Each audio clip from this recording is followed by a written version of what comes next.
That's dope. Yeah, so we just do a little intro to kind of get it going. I like it. Yeah. It's like raw, I like uncut. the vibes are chill, you know, it's not super sterile. No, we can't have that. We out here, you already know what it is. Here. Shaping the culture. Meaningful Riches Got podcast. I'm notorious for like having to do like 2-3 No, I takes. was just looking at this like, do we Wait, do this? Hey guys, we have Hebron with us today. We out here. Meaningful Riches podcast. Parker in the cut. What up? Collaboration that y'all been waiting for. It's loading, it's loading. Ooh. Stay tuned. Stay tuned. KB in the bay going crazy. Put peace on the hood, Mercedes. Young boys letting off 80. Leaning next to a DR like Haiti. This ain't no Bonner, no Bailey. No internet clown gon' play me. Money ain't never gon' make me. I can win with a couple bucks like Brady. HCA baby, you cannot shame me. What they gon' pay me to shut my mouth? Ain't gotta okay me, then ain't gon' save me. I'm finna stay. What is up, everyone? We are back with another episode of Shaping the Culture. Hope all is well with you guys. Listen, fam, we've got a special guest with us today. This has been in the works for like a year now. Really? Something like it's been a while. I've been trying to get her on here for yeah. a minute. She's just been dodging us. She's been too busy for us, but finally she made time out of her busy schedule to come on. We've got the host of the podcast, Meaningful Riches, Hebron, with us. Welcome to the show. Thank you so much for having me. I'm super excited to be here.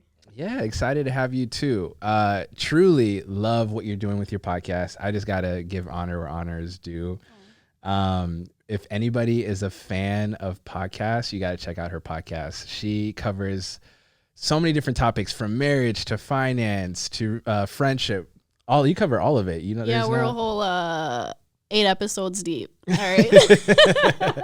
And she's got the best voice for podcasting. So Thank you know, you. some people. Oh, that means a lot. Thank you. Yeah. So, but it's a real joy to have you on here. Love the insights, the wisdom that you bring to the table, and I'm excited for the conversation today. Me too. Cool. So, we're gonna be talking about something that I've been thinking about for all of this year. I've been thinking about it for a while, but intentionally thinking about it this year, and it seems like it's something that you've also been thinking about as well. We're talking about embracing discipline. Let me ask you, is discipline something that you've always been good at, or is this something that you're ever evolving and ever growing in? Yeah, it's definitely something that I have gotten better with. I feel like when you're in school, especially, I graduated in 2019, but like when you have that level of structure, it's kind of almost ingrained in you, and you think you're disciplined because your days are like so planned out for you already. Right. And then you graduate, you get a job, whatever it is, and now you have like all this time to decide what you want to do. And then I was like, dang, maybe I'm not that disciplined. It's a setup. It really is a setup. Like, especially if you don't, practice it initially. But especially these past 2 years, I should say, 2020 especially. I feel like the pandemic really like shifted a lot of things for me, just insight wise, as far as like my own behaviors. And I remember I had so much free time during the pandemic, and I was like, okay, what like direction do I want to take my life right now? And there were like a couple words that kind of kept popping into mind, and that was discipline, consistency, and happiness was a third one. Wow. And I say discipline was my word of the year this year, but it's really been something that I've like really been trying to like engrave into like my day-to-day life for the past 3 years, I would say. For sure. Yeah, that's awesome. Speaking to that, so I'm reading Atomic Habits right now. Have you heard of the book? It's a fire book. Yeah. But he talks about that, this idea that most people aren't self-controlled. What makes them self-controlled is their environments. Yeah. And he gives an example of soldiers that were fighting in the Vietnam War, and they began doing heroin, and they became addicted. Nixon got involved, and he's like, yo, we got to take care of our troops. It's going to be a problem when they get back home. Yeah. They get back home, and they found out that 90% of these soldiers stopped just cold turkey.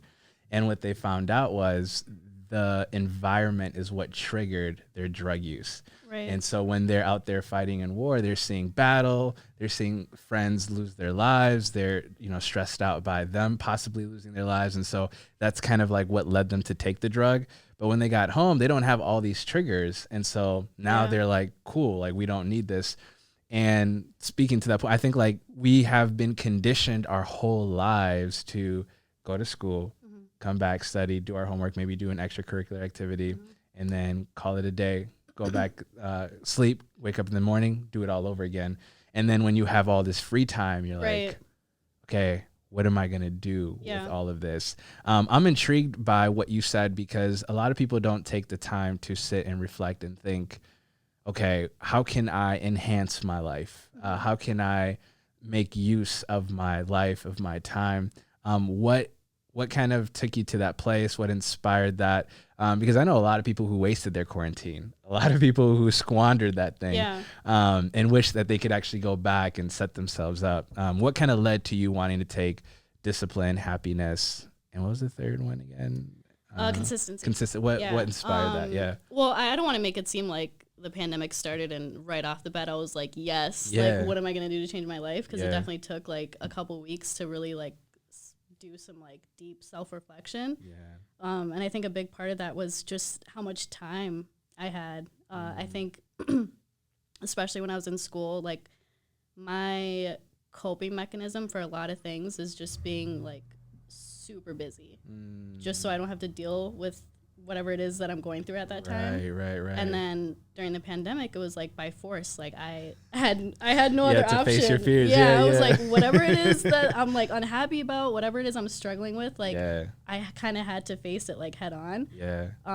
So I don't know that I have like a specific thing that I do to like get yourself to that point of self-reflection. For me, it was just like the environment, like you said. And going back to that too, I think that was such a good point mentioned in that book. I feel like that's such a huge thing that I focus on is like how, or a question that I ask myself a lot is how am I setting myself up as far as like who I'm surrounding myself with, what I'm spending my time doing, which are all facets of your environment. It's not just like physical things that you place in your space. And it always goes back to like why go against the grain? You know what I mean? Because it's like if you have everything in your life set up to where you can't be successful in any aspect of your life, not even necessarily like career, finances, whatever it is. Like if you don't have friendships or people that you can look up to where they show you good examples of like what relationships look like. You know what I mean? But yeah, it's always good to kind of take an inventory of like what am I doing with what I have right now, and is it pushing me forward in any way to like get closer to my goals? That's fire. I have been on this journey. I'm doing 75 hard. Are you familiar with the 75 hard challenge? It's hellish. That sounds scary. It is. So you've got to work out twice a day. One of the workouts has to be outside. Ooh, so I'm already out. So rain, especially in Minnesota. For real, that's what I'm saying. That's a no-go for me. I'm doing it with friends in LA, and they have no problems. I'm like, guys, can we compromise here a little bit? One of them has to be outside. You've got to drink a gallon of water every day. Sheesh. Every day. You've got to pick. They've listed out a few diets, and you pick one of them. You got to be consistent with it. There are no cheat meals, no cheat days. This is 7 days a week, right? Workout twice a day. No cheat meals. Oh my God. Drink a gallon of water every single day. There's no break from that. In addition to that, you've got to read 10 pages a day. Yo. It's like they literally just grabbed everything that was difficult and put it into one challenge. Exactly, yeah. No. I was like, yo, this is literally insane. You might not be okay by the end of that. For real. And then you got to take daily progress pics. And then here's the caveat. If you mess up once, you got to start over. Ooh. So let's say you go like 10 days and you're doing well. You have a meal that you shouldn't have. You didn't read the 10 pages. You didn't drink the gallon of water. You got to go back to square one. And you got to do that consistently for 75 days. Man. That's a good way. Yeah, that's a good way to teach discipline though. Seriously, yeah. And it's not, some people think it's like like a weight loss thing, or some people use it to bulk up, things like that. But no, it's like a mental toughness challenge. It definitely is. Yeah. And one of the things that I've learned about discipline in this process, I'm on day 24. Okay. But one of the things I've learned in this process is discipline literally can change your life. Mm-hmm. Like, you don't realize how much you can do until you put yourself in a position to do it. Yeah. And I know for me, when I look at people that are disciplined, or when I look at people that are killing it, I try to, knowingly, unknowingly remove myself from them, because I'm thinking to myself, there's no way I could do what they do. They're more gifted. We were talking about Kanye West. We talk about different artists. We talk about different people that are killing it. And you're like, wow, they're just out of this world. They're not human. Lil Wayne always is like, I'm an alien. I'm not of this world. Yeah. And we believe that, they man. They might be, though. For real, though. Lil Wayne might be onto something with that one. Or like Beyonce. Beyonce's work ethic is insane. Mm-hmm. Yeah. But I'm like really learning, with discipline, consistency, and accountability, like anything is possible. Yeah. Literally anything is possible. And so in your journey of discipline, what are some of the things that you have learned? What are some of the things you've experienced? How have you been confronted by the journey of discipline? Man, well, the first thing that came to mind when you said that was with discipline being so difficult. Yeah. The biggest thing that I've realized is like you have to have a why that really like gets you. So word. You know what I mean? Like it can't be something superficial. Yeah.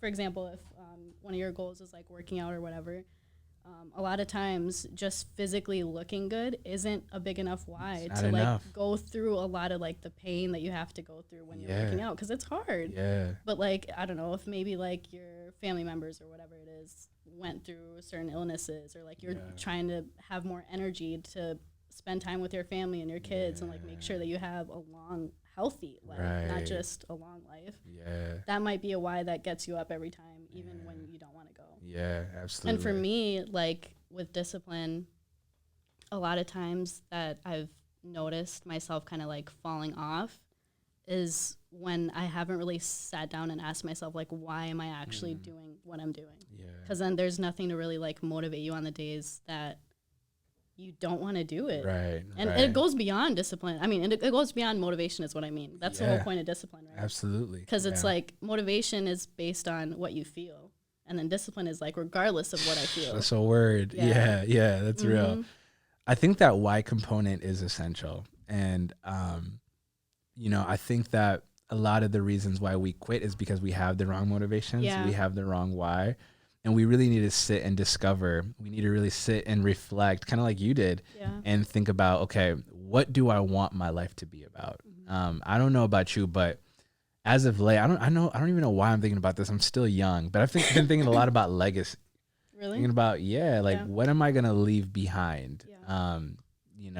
What's going to be my imprint in the communities that I'm a part of, with my family, with my friendships. And are you familiar with who Andy Stanley is? He's this pastor from Atlanta, Georgia, and he says, think about your funeral. I know it sounds morbid, but just bear with me for a second. Think about your funeral. What are the things that you want to be said about you? And for me, in the last year, I've gone to more funerals than weddings. It's just been a really tough time. There's a lot of, it's been dark in a lot of ways. And so you're forced to think about these things. But then as you're going to these funerals, you're listening to what people have to say. Nobody like really brings up accolades. Nobody really brings up degrees or job titles or cars that they drove or houses that they lived in. They always get to the character of a person. Yeah. They always get into the heart of the person. And so sitting down and thinking through, okay, what do you want people to say about you? And then asking, if my time was to come to an end tomorrow, will these things be said about me? Right. And if the answer is no, that means you got work to do.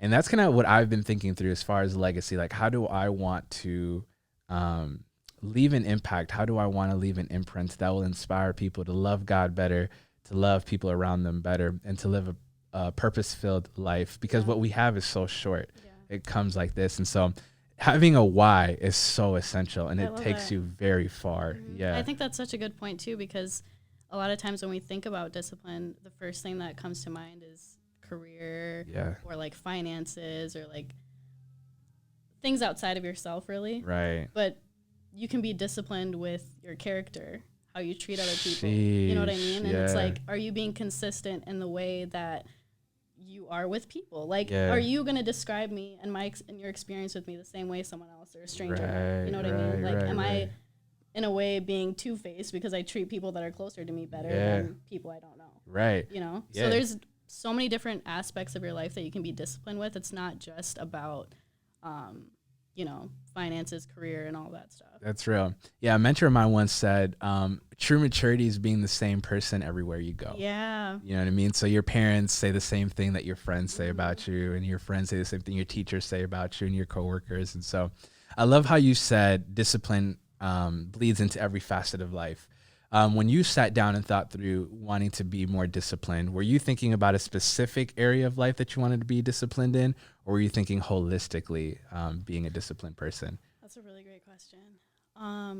I think initially I was thinking more holistically. Okay.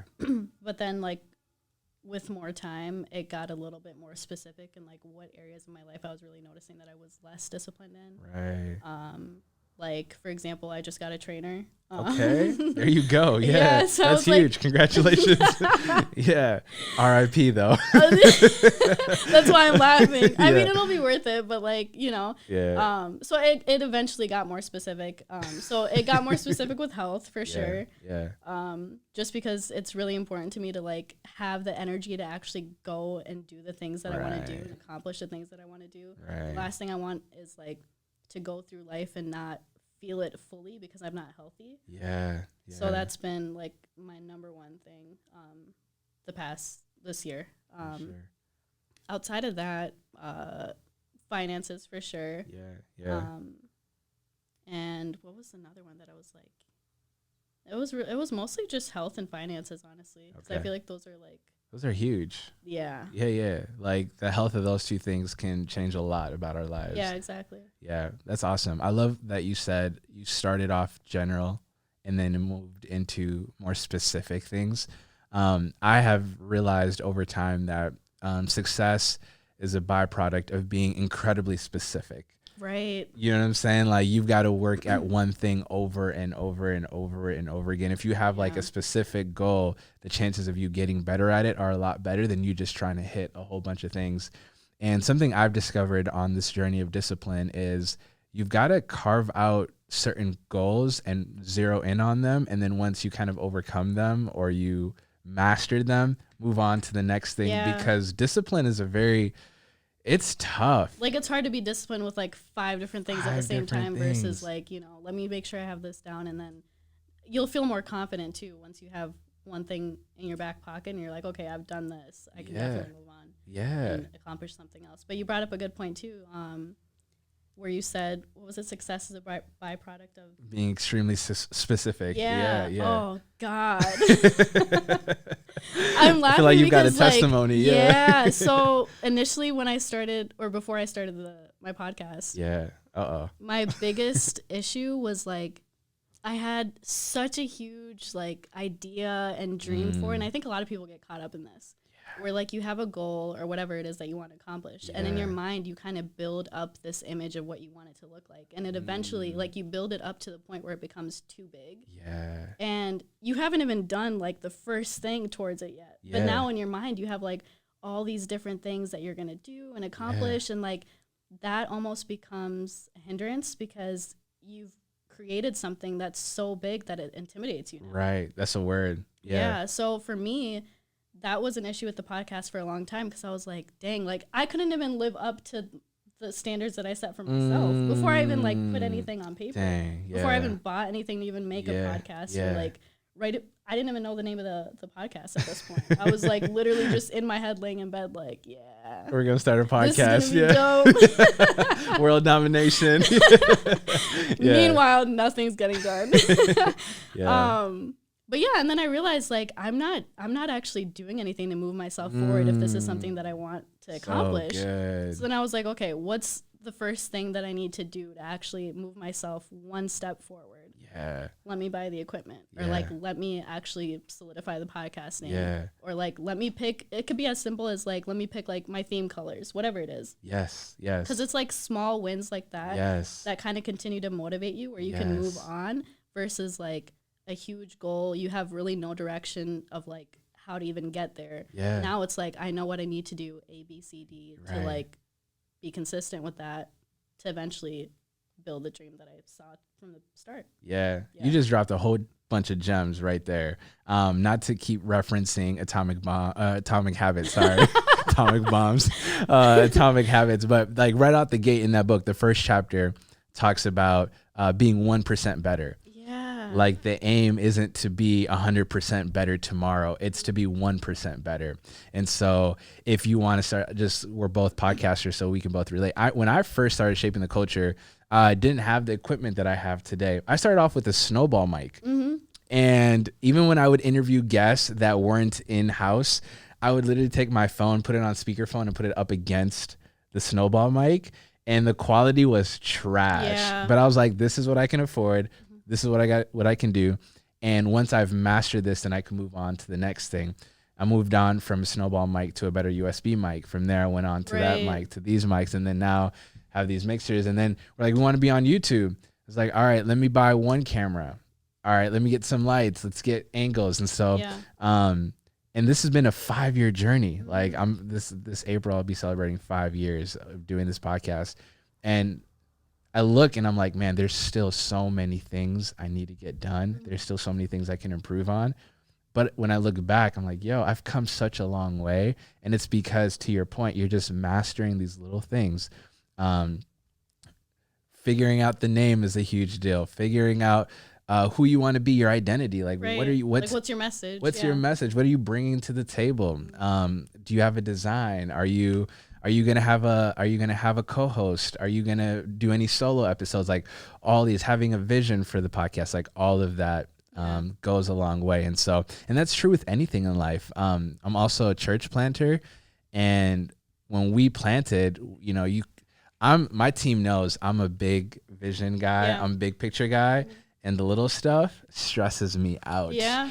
And so staffing your weakness, knowing what you bring to the table and what you don't bring to the table, putting people on your team that can complement you, and then working towards certain goals. And I really love how you put it. Like, being specific helps us, check things off so that we can accomplish our ultimate goal. Yeah. And so, and like you said, it really, because it could be daunting to start if you don't have small steps. You know? Not only that, I mean, you mentioned a good point too, like just taking a look back and seeing how far you've come already is such a huge motivator, and it puts so much into perspective, because when you're so focused on the day-to-day and the step-by-step, sometimes you're like, bro, I don't feel like anything's happening. Like, for real. I feel like I haven't moved. I feel like I've been doing the same thing and nothing's changed. But then it's like, okay, maybe you've gotten better. Well, we're using podcasts as an example right now because that's what we do. That's what we do. Yeah. But like, you know what I mean? Like, maybe you've gotten better with editing. Maybe like your speaking and communication skills have gotten better. Just like small little things to take note of where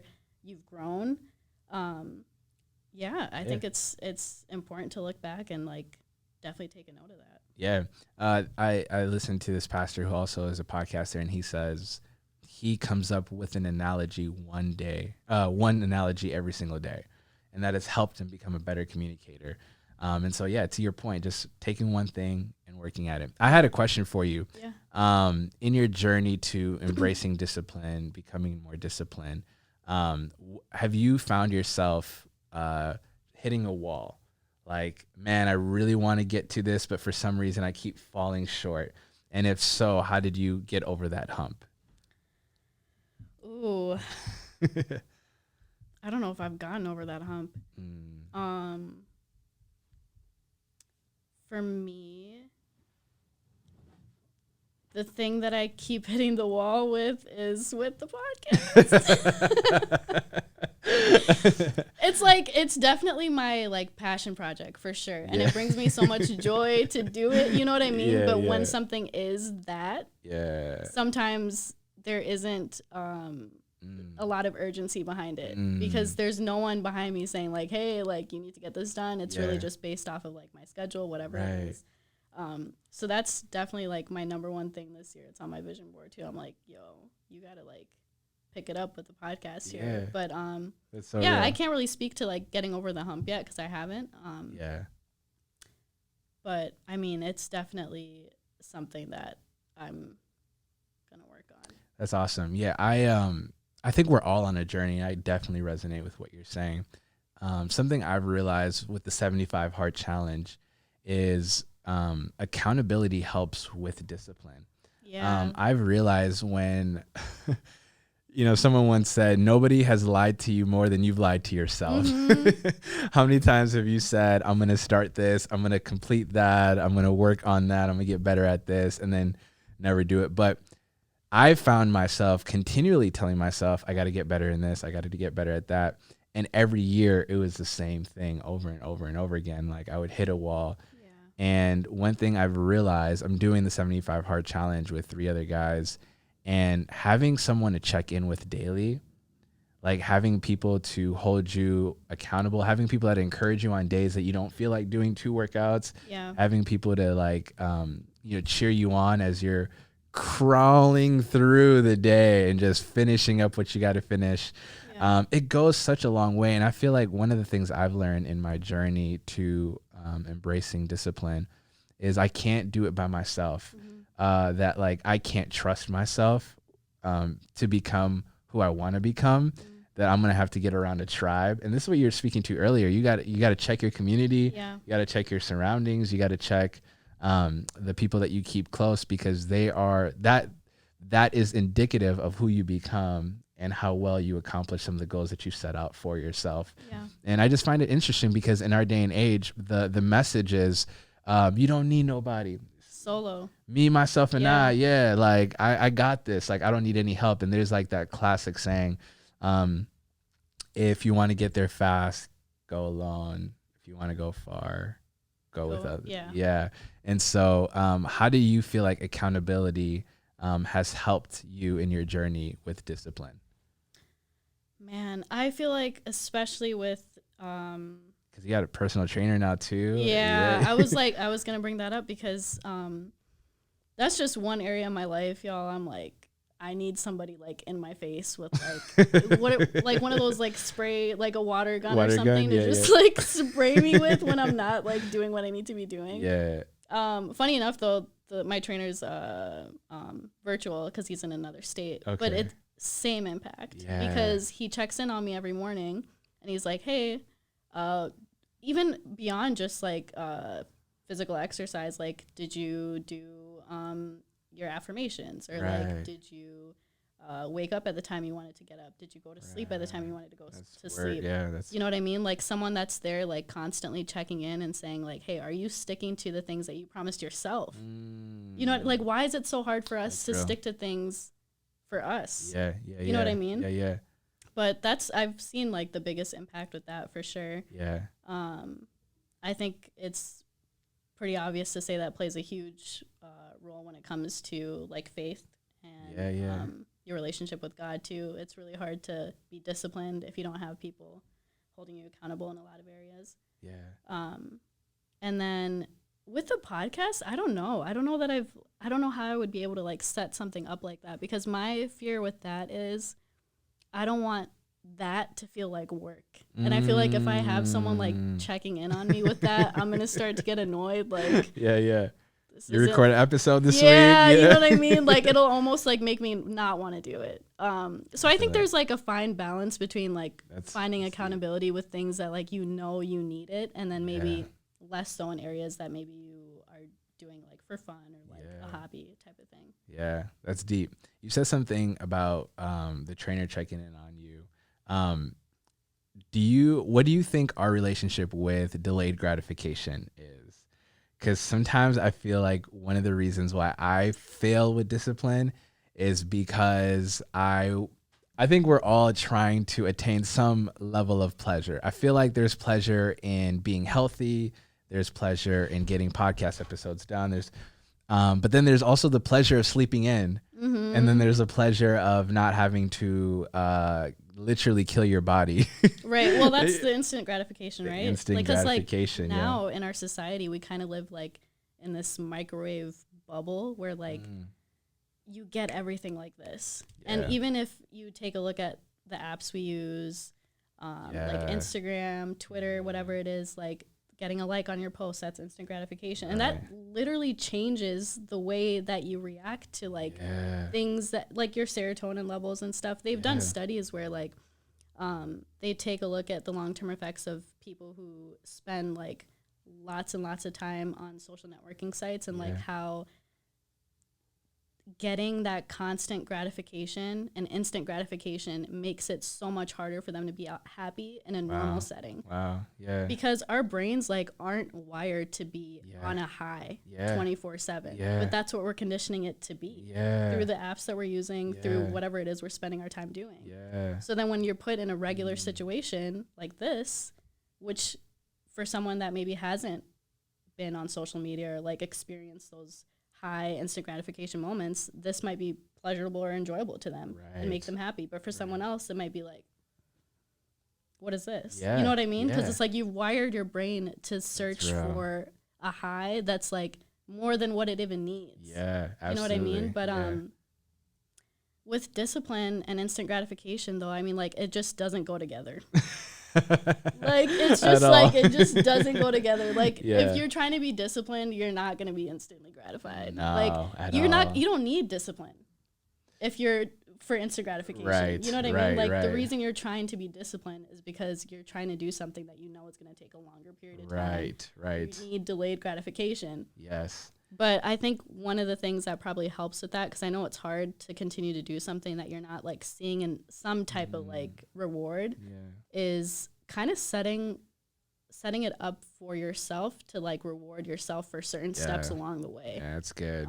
Because if you're too focused on like what my end goal is, it's going to take a long time for you to get there, and you might feel discouraged along the way. So you need moments where like you're picking yourself up and encouraging yourself. So splitting it up into those smaller goals and like, okay, saying I've done this thing that's gotten me like a step or two towards what I need to do. Do something to like reward yourself. You know what I mean? Because that's better than where you were before. Right. That's so. That's a word. Speaking to that instant gratification and delayed gratification, I love how you said you can't be disciplined and still seek instant gratification. It's just, if everybody could be their ideal body weight working out for 3 days, more people would be working fit. Exactly. And if you're not fit at that point, it's like, bruh, something is off here. Something's not adding up. I was having a conversation with my cousin, and he was saying how, you know, he gave this beautiful imagery of, you know, it's like, you know, cutting a tree down. You know, you take an axe, you take a swing, hit the tree. The tree's not going to fall. But you take another swing, tree's not going to fall. But you keep striking over and over and over and over again. And it might be on the 100th time, maybe the 200th time, maybe the 1000th time, that tree is going to fall. But what's crazy is what most people see is that final like hit. It's like, oh, snaps. That tree fell because, you know, so many people are like, oh, they're an overnight success, or things come easy for them, not knowing that people have been striking for days, weeks, months, even years. You know what I'm saying? And even Steph Curry, I remember one time somebody was like, oh, I'm going to be a better 3-point shooter than Steph Curry. And Steph Curry was like, a lot of this is muscle memory. I've been shooting a basketball since I was 3 years old. And there's a lot of days I have gone playing basketball, and we just look at somebody doing something great and we think, oh, I can get there tomorrow. I can get there next week. I can get there in a year. I heard there's a quote someone said, I think we overestimate what we can do in a year, and we underestimate what we can do in 10 years. Tony Robbins. And so I think there's something beautiful about delayed gratification and trusting the process, like knowing that it might not be the third strike or the fifth strike, but if you keep striking, like the law of discipline has never failed no one. It has to come through at some point. It has to, So. I think that's where comparison kind of plays into it too, because you mentioned people kind of looking at how long it's taken someone else, or like where someone else is in their life, and thinking, oh, like I'm gonna quit now because it hasn't panned out for me in the same amount of time, or like only focusing on what we see as like basically everybody's highlight reel on social media and expecting your journey to look that same exact way. You know what I mean? Like you'll get to your highlight reel eventually, but nobody shares like the process at all. At all. And then everybody gets so discouraged or like so quick to quit, and they lack patience because all you want is like the success. You know what I mean? And if that's really like your driving factor, like I think you really need to sit down with yourself and ask like why. Because if you're discouraged, or like if that's the only thing encouraging you to like get up every day and do what it is you need to do, like what is actually driving you towards that goal? You know what I mean? I think for a lot of people it tends to be something superficial. Right. Like maybe portraying this image to others that like you have it all together, or like you're living this lavish lifestyle. I think a lot of it has to do with like image and money, which is why like the comparison on social media makes it so easy to fall into that if that is your driving factor. I see what you did there. My dad, he always tells me I don't trust an overnight success. Because there are people who don't need to strike 1,000 times before the tree falls. Like luck, we all get lucky. There are people who win the lottery, but like the difference between someone who got successful from a disciplined lifestyle versus someone who got successful off of luck is the way they manage the success, right? And so you want to embrace the process because the process is forming you, it's shaping you, it's forging characteristics that will help you steward your success well. People who get success right away, they fumble the bag time and time again.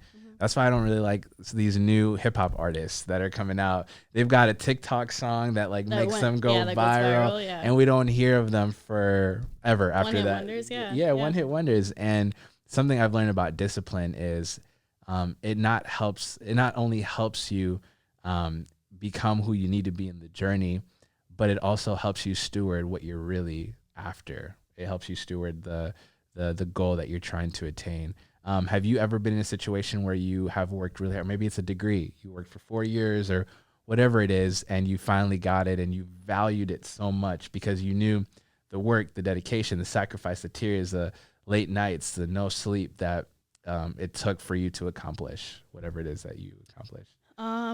I would say I definitely felt like that when I got the job that I have now. Okay. Because I was job searching for like probably close to like 7 months. Wow. Yeah. During the pandemic, which I mean makes sense considering the circumstances. Yeah. Thankfully, I wasn't in a position to like be like too stressed about like finances and stuff. So I was really able to like kind of ask myself like, okay, what direction do I actually want to take my career? And I grinded. Like talk about it. I was taking courses. I was like doing everything that I needed to do to like put things on my resume to like make it be what I needed it to be so I can get this job. And the whole interview process was kind of like long and strenuous. And once I got it, I was like, dang, I really did that. You know what I mean? But then I remember like the first day my first day on the job, I was like, bruh, I don't know if I'm qualified for this. That's so real. Yeah. But also that just goes the whole imposter syndrome too. Like you worked so hard for something, you finally get there, and all of a sudden it's that negative self-talk of like, I don't belong here. I don't know what I'm doing. But it's like, you didn't necessarily feel that way leading up to the point. You know what I mean? Yes. Yeah. But yeah, that was definitely like a big one for me for sure. That's what's up. Yeah. Hopefully, this trainer will be my next. Testimony for that. We'll check in about 6 months. 12 weeks. 12 weeks. Okay. You heard it here first. This is going to be my accountability podcast. There it is. We're happy to help. I'm not going to embarrass myself coming back to this show like 12 weeks from now. Like, what was I saying? What was going on? Yeah. What happened? No, that's real. For anybody tuning in and listening, what would be a final encouragement or maybe a challenge that you would want to share regarding discipline, maybe from your own personal experiences, maybe what you're going through right now, things that you've gone through in the past. Like, what would you urge the listener in as it pertains to discipline? I think the biggest thing you can do to help yourself in any aspect of your life, not only discipline, is really just sitting with yourself and taking an inventory of like key aspects of your life that are really important to what direction you're heading in. Like, okay, like I mentioned earlier, who am I spending my time with? How am I spending my time? Every day when I wake up, like, what's my mood? What is there anything that's exciting me to get up? And sometimes I think we get lost in the whole entrepreneurial, like everybody wants to be an entrepreneur, and like if you have a 9 to 5, that means you're not happy. That means you're, you know what I mean? Like there's so many different like weird things that you see online that just puts people in a box, and it's like, okay, if you don't live this type of lifestyle, then you're not successful, or you're not happy, or you're behind for your age, whatever it is. But like take all of that out of the picture and really ask yourself, like, what do I want? Forget what people are going to think about you. Forget what you see on social media. Forget even like what you think the standards are for like how much money you need to be making for your age or whatever it is. Like, what is it that would make me happy? You know what I mean? And really taking an inventory and asking yourself, am I actually doing anything on a day-to-day basis to like make these things come to pass? You know? Because I think a lot of us are just like in a wishing state all the time. Like you wish for so many things. That's a word.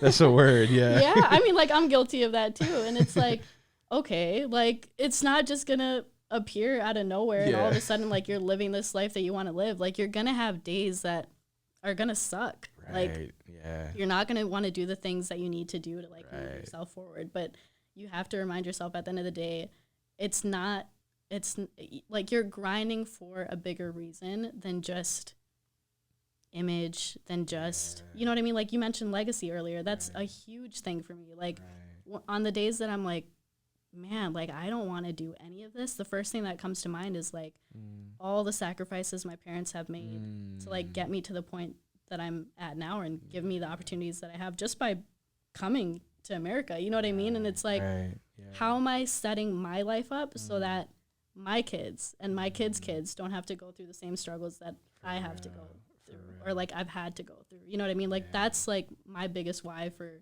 pretty much any goal that I've ever had. Like making sure that I'm leaving a legacy that takes away all the obstacles that my parents have gone through, and all the obstacles that I've had to go through. Yeah, that's so deep. Me and my friends always talk about that.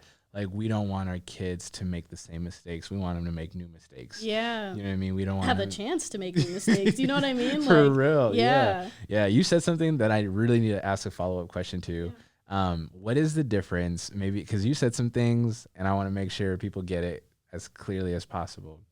What is the difference between wishing for something and setting a vision for something? Okay. So for me, wishing is like, there's no substance behind it. It's like you might see something, or like you might hear of something, or it's like, oh, I wish I had that, or like I wish I had that car, I wish I had that lifestyle, whatever it is. But there's no actual like movement towards getting yourself that thing to that place.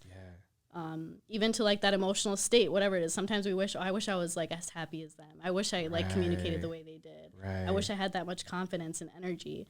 But like there's nothing that you're doing on a day-to-day basis to actually get you that. And I think that's probably one of my biggest pet peeves, honestly, is like people who just wish.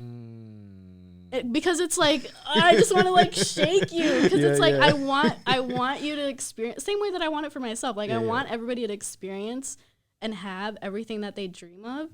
But like let's get past the point of like wishing about it and go to actually being disciplined and talk about it. And setting up yourself to like make those things come to pass. And I think the difference with that and like having a vision is, a vision in a way can start off as a wish, right? But then it goes from that to like, okay, now I'm thinking of ways that I can actually make this happen. And now I'm actually writing it down and making it plain so I can see it on a day-to-day basis. You know what I mean? Now I'm reaching out to people that are going to move me closer to that goal. It's like actually taking steps that are actionable. You know what I mean? Like Right. taking steps towards making it happen. Yeah. Yeah. Why do you think people fail to go from the wishing stage, the dreaming stage, to the actual vision casting, adding some substance to it? Do you think that maybe people just feel like it's too out of reach, or do you feel like people know that they can do it, they're just lazy? I don't know. Like, what's the Yeah. chasm between wishing and vision casting? Honestly, I feel like laziness is like an excuse that we use to hide like Snaps. deeper things that really aren't laziness. Oh, snaps. We're going there. You know what I mean? Because a lot of Yeah, times, like yeah. when you think about times when you've been lazy with a goal, it's like, am I actually lazy as a person?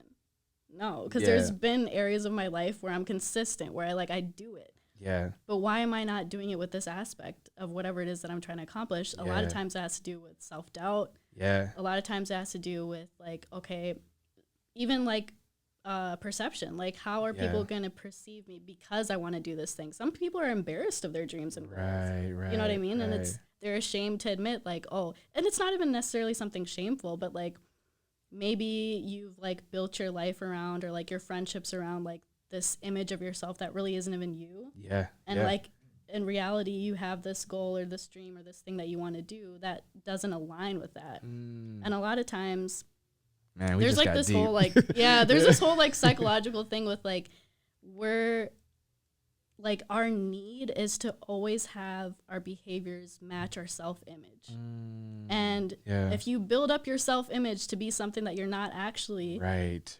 all of your behaviors are going to reflect something that Right. aren't you. Yeah. You know what I yeah, mean? So it's yeah. like, if you have dreams and ideas and things that you want to do that don't align with who other people see you as, who you see yourself as, you're not going to be disciplined with that, because you're already going against the grain. You know what I mean? Yeah. You're trying to fight something that like you've built up already. Right. I don't know if that makes That sense. the mic is on fire over there. I don't know if you can, I don't know if you can see it, but yo, I really appreciate what you just shared. One of the things I have learned as I've gotten older is a lot of what holds us back. We don't really do the work to realize that like there's so many deeper things, Yeah. underlying things that hold us back from our dreams. Sometimes we don't have the self-awareness. Sometimes we have the self-awareness, but we have the fear to face. We fear to face ourselves, or sometimes like we're scared of change. Yeah. We've literally grown up in our dysfunction, and though we want to change and it's healthy to change, we're scared of letting go of what we know to be true, even if what we know to be true is causing great harm. Yeah, you know what I mean? I was having a conversation with some friends of mine, a married couple, and they were talking about different motivations for working out. And one of my friends was saying, no, you're just not disciplined. It's just laziness. The other friend was like, no, it's not discipline, lack of discipline or laziness. There are things I need to overcome in me before I even get to the gym. Like, even for me, I'll like tell myself, I never grew up going to the weight room. And so I was literally terrified of the bench press. I remember me and my friends went to the gym one time. Everybody got on the bench press and everybody was putting like 45 pound weights on it and everything. It got to me. Oh, Jesus. I couldn't even lift the bar. Yeah. Just the solo bar. And the way my friends clown me. Yeah. And when I tell you, Hebron, like for like 5, 6, 7 years, I never went back to the gym. Yeah. Not because I didn't want to, not because I didn't have a desire to. That's PTSD right there. That's With the gym. For real. It was not a lack of discipline. It was fear. Yeah. It was PTSD. And sometimes like we incorrectly diagnose ourselves and we just say, well, I'm just not meant to be this person, or it's not meant for me. But like, if we actually took the time and really assessed, okay, what's the real reason here? Like, what am I really running away from? Yeah. What am I really hiding? What am I terrified of? And I remember after that, my brother and a friend of mine, we just started going to the gym together. They taught me how to use the weights. They taught me like my way around the gym. And for a good 6 months, we were working out consistently, and I built up my confidence. Yeah. But it took, again, accountability. It took people supporting me. It took people who didn't shame me. It took people who were sensitive to some of these insecurities, and took people that were willing to walk with me, to get me to a point where now, like, I'm at the gym all the time. I never need any. I actually would rather to go by myself. Yeah.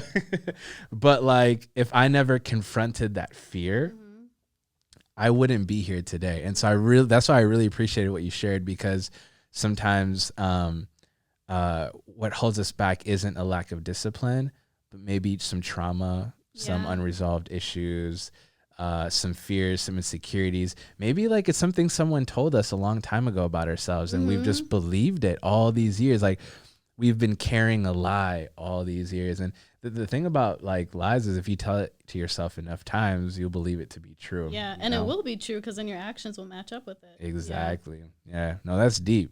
I appreciate that. Any last words? Any last thoughts before we wrap this one up? Say it with your chest. Stop being lazy. No, I'm just kidding. No, I mean, you basically summed it all up for me with what you just said just now. Also, you guys, give yourself some grace. Like, it's okay to like have a couple missteps here and there. And even in the book, it talks about how Atomic Habits, it talks about how, like, if you do mess up and there's a day or two that you skip, or like you're not consistent with whatever it is you need to be consistent in, don't all of a sudden quit and say, man, like, I just messed up my streak. Because I think we get caught up in the whole streak mentality, where it's like, you've been doing so well. Say you've been doing good for 75 days. You know what I mean? And on the last day, you're not. And then now you're like, dang, like, I can't do this. But it's like, you don't realize you did 74 days worth of being consistent. Let that day pass. Start the next day and continue as is. I've had that issue too, where it's like you mess up once and it's like the whole baby out the bath is in shambles after that. But like, you can pick back up and get back into it. So just give yourself some grace and keep going towards the things that you want to accomplish. Yeah, for sure. I appreciate that. One more. You just keep inspiring Oh, thoughts. let's do this. I'm down for I was this. like, I'm Come about to on. wrap it up, but you just, like alongside with the book, he talks about the systems are better than goals. Because what do you do once you reach your goal, right? You end up quitting and then reverting back to old habits, and then you just find yourself at square one or what have you. And so, to your point about like having grace for yourself and just being committed more so towards who you're becoming, more than accomplishing. Like Jefferson Bethke said this in his book. I'm forgetting the name of his book. He said, becoming is way better than achieving, because when you're becoming, there is no deadline. There is no 75 days. It's until you die. I die, right? And I think that helps with the grace piece, right? Because when you know that there is no end, that you're ever growing, ever evolving, ever, becoming all that you want to be, like you kind of like do away with these arbitrary timelines and goals, and you're like, okay, I wasn't the best today, but I'm going to do something about it tomorrow. And then you let tomorrow happen, and for whatever happens, you're like, okay, good or bad, I'm going to get up the next day and continue. And before you know it, you find yourself becoming the version of you that you've always wanted to be, because you're not so focused. I mean, like, even with working out, it's like around January, it's like 6 months until summertime, got to get right. But like, if we weren't pursuing a summer bod, but we were pursuing health, no matter what season, fall, spring, winter, we're going to be working towards our goals. Yeah, you won't have to set a resolution every year. Like, you'll be fit year round. Exactly. You know what I mean? Yeah. Straight up. Yeah. And so I really love that piece about grace, because your mind is the most sensitive thing. And the way you talk to yourself is vital. It's important. And if you're not graceful towards yourself and your journey, you won't ever reach your goals. And if you do, you'll be a jerk and you'll treat everybody else poorly. And so, no, I love that. I appreciate that. Any last thoughts? I do actually have one last thought. Let's go. Because you mentioned like always being like in a state of like becoming. Yeah. Becoming a better person, whatever it is. Yeah. I think that a lot of unhappiness comes from people feeling stagnant. Where you feel like you're not growing in any aspect of your life. And even if you like take a look at just like nature and like us as like organisms, like we're literally put on this earth to go through cycles. Yeah. You know what I mean? Like if you take it down to like a tree or a plant or whatever it is, it's in a constant state of growing. Like a plant or a tree is never stagnant. It's like it grows up to be a tree, the leaves fall, it goes through stages. You know what I mean? Like if that tree is stagnant, it's dead. Yeah. And I think that's where a lot of unhappiness comes from for a lot of people, is feeling like I have nothing that I'm like working towards. I have nothing that and it doesn't have to be like something like physical that you have to like attain. You know what I mean? Like, am I becoming a better person? Right. Am I becoming and continuing to grow my relationship with your husband or wife or your girlfriend, boyfriend, whatever it is? Yeah. Am I being a better friend? Am I being a better partner? Right. So I think just focusing on like being in a constant state of growing, not in a way that stresses you out, but in a way that like inspires you to always be open-minded and always like leave room to learn from others. No, that's so good. Yeah, like you owe it to yourself. Yeah. You really do. And, even, growing up, men are always told, you've got to be better for your society. You've got to be better for your community. I had a really deep conversation with a good friend of mine. We were at B-Dubs just eating wings and talking. And he's just like, how come nobody ever told us we had to be good for ourselves? You know what I mean? Like we owe it to ourselves. Like this idea of like loving ourselves well, so often like change happens because we want to impress others or we want others to notice us. And those could be great motivations, like working hard to get an opportunity or to get a placement or what have you is good, or a job or into a school is fine. But like loving yourself enough to want to change so that you're happy with yourself is big. It's really big. And, not to Jesus juke or anything like that, but I love like in the scriptures when, the greatest command is to love the Lord your God with all your heart, soul, and mind. And then the second is to love your neighbor as yourself. But what I love about that is, loving yourself is assumed. There's no verse for what it looks like to love yourself because in that day and age, it was assumed. But in our cultural context, we need messages on what it looks like to love self because we have been programmed to hate ourselves. We have been programmed to perform for others. And I'm just learning like, it's healthy to love self. And in fact, the more that you grow in loving self, the better you are in being a better partner, in being a better student, being a good friend. Yeah. And so, the journey to growth is, traveled with the vehicle of discipline. But that journey is beautiful because you grow in confidence, you grow in clarity, you grow in happiness.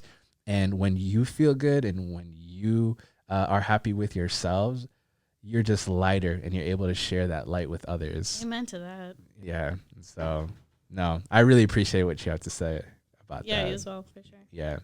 I hope this episode encouraged, challenged you. I hope it blessed you. I'm walking away full.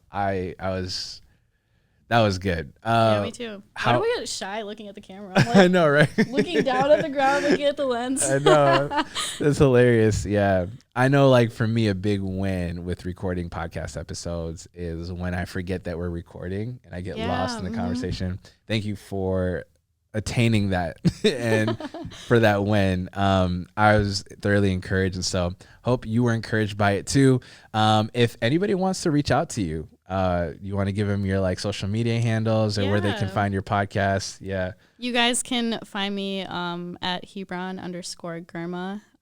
You can find the podcast information from that as well. I also do photography, so if you need some pictures taken, HebronGirma.com. I have all my information on there.